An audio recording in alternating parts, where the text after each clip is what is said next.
welcome to the deep dive. We're living in this world just overflowing with data, aren't we? Absolutely. More data than we know what to do with sometimes. Exactly. Yeah. And wireless spectrum is this, precious finite resource, and everyone wants instant intelligence. Right. The demand is just rocketing. So you've got more devices connecting all the time, phones, smart homes, everything, all needing more bandwidth for like remote work, cloud gaming. Yeah, all that stuff. And managing that shared wireless spectrum, it just gets harder and harder. It's a massive challenge. A monumental one, really.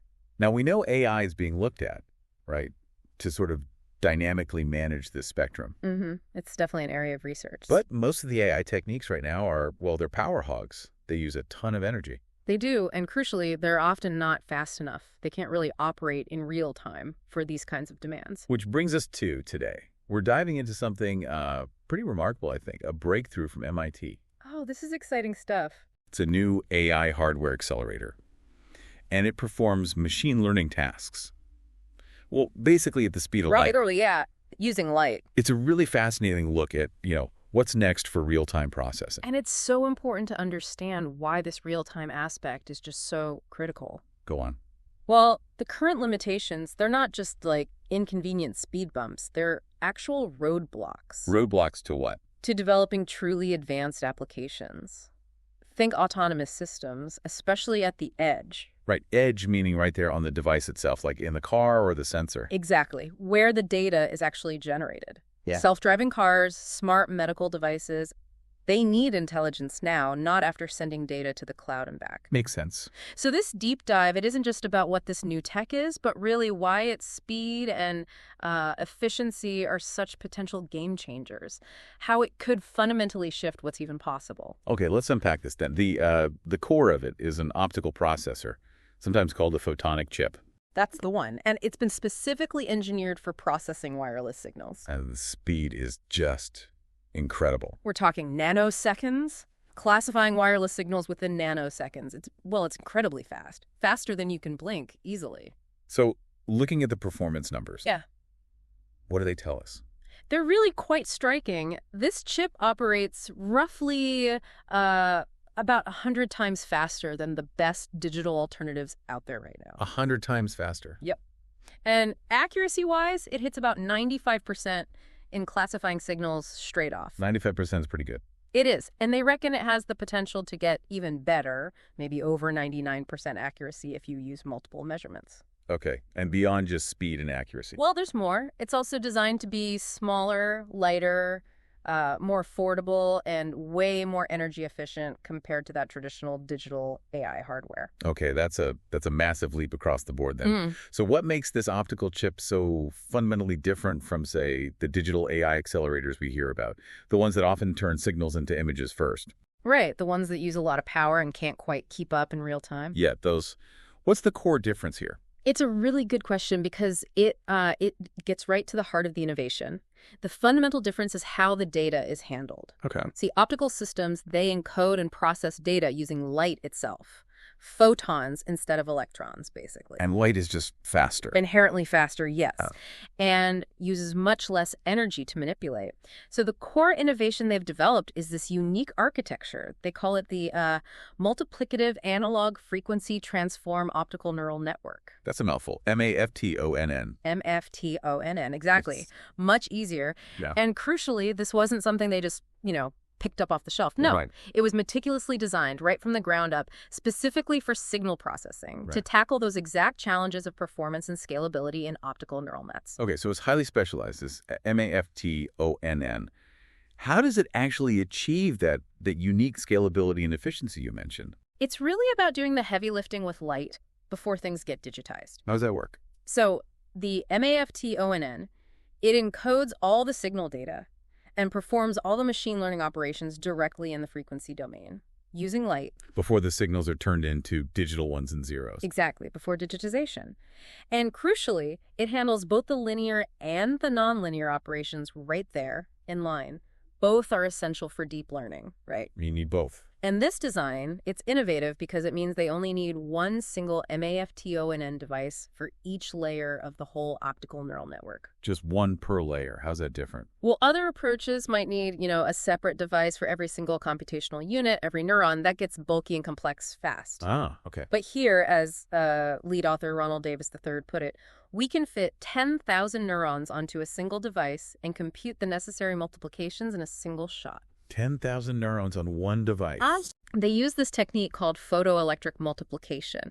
It basically lets them convert the light signals into electrical signals for computation within the chip itself very quickly and efficiently.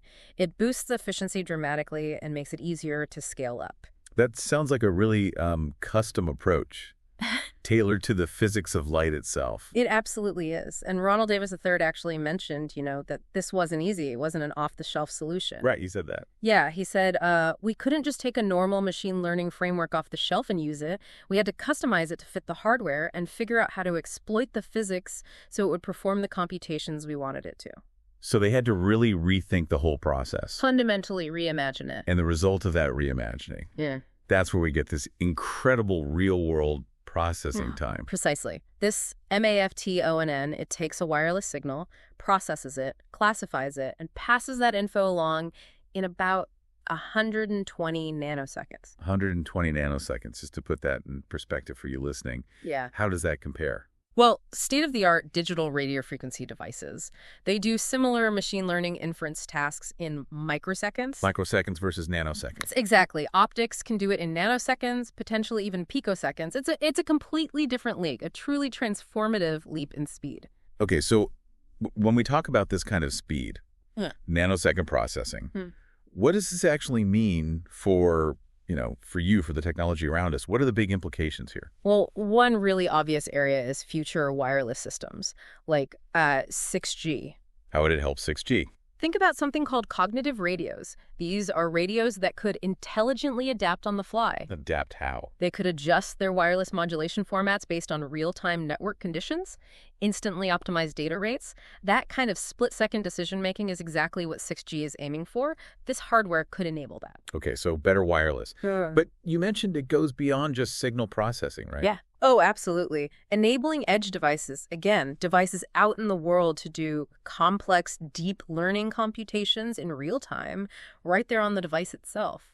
That could just revolutionize so many applications. Like what? Give us some examples. Okay, autonomous vehicles. Imagine them responding instantly to changes in their environment. Not in milliseconds, which is already fast, but in nanoseconds. That's near instantaneous reaction. Pretty much. Or think about medical tech, smart pacemakers maybe, continuously monitoring heart health and generating actionable insights right there on the device. Yeah. No delay sending data to the cloud for analysis. So it basically removes that latency bottleneck for AI at the edge. Fundamentally, yes. It redefines it, as Dirk England, one of the senior authors on the paper. Right, the one in Science Advances. That's the one. He was on there with Ronald Davis III, Zai-Jun Chen, and Ryan Hammerly. Anyway, England stated, there are many applications that would be enabled by edge devices that are capable of analyzing wireless signals. Makes sense. He continued, what we've presented in our paper could open up many possibilities for real-time and reliable AI inference. This work is the beginning of something that could be quite impactful. High praise. And you mentioned the funding came from quite a few places, too. Yeah, it's worth noting the support. It came from the U.S. Army Research Lab, the Air Force, MIT Lincoln Laboratory, Nippon Telegraph and Telephone, NTT, and the National Science Foundation. A real collaborative effort backing it. So what's next? Where do they see this technology going? What's the future vision here? Well, the researchers are already looking ahead. They're planning to use multiplexing schemes. Multiplexing, like sending multiple signals at once. Essentially, yeah, to perform even more computations and scale up the MAFTONN further. Making it even more powerful. Exactly. And their bigger ambition, they want to extend this work into more complex deep learning architectures. How complex are we talking? Potentially complex enough to run things like transformer networks or even large language models, LLMs. LLMs, running on a tiny photonic chip on your device. That seems to be the long-term dream. Imagine the on-device AI capabilities that could unlock. Things we haven't really conceived of yet. Okay, so wrapping this up, the core takeaway from our deep dive today seems pretty clear. This MIT photonic chip, this MAFTONN, It represents a really significant leap forward in AI hardware. Absolutely. It enables intelligent processing literally at the speed of light, right where the data is actually generated out there at the edge. Which brings us to a fascinating thought, perhaps. If we start removing these traditional bottlenecks for AI, latency, power consumption on the device. Yeah, what happens then? Well, it makes you wonder, doesn't it? What new kinds of AI might become possible?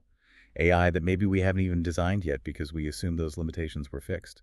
Perhaps AI capable of, I don't know, continuous learning right there at the source. That's a profound question. If the hardware constraints change so dramatically, what entirely new AI paradigms might emerge that we haven't even imagined yet, especially for applications demanding that instant adaptive intelligence? Indeed. What truly becomes possible when intelligence operates without delay, at light speed. Something for you to definitely mull over as you navigate our increasingly connected world.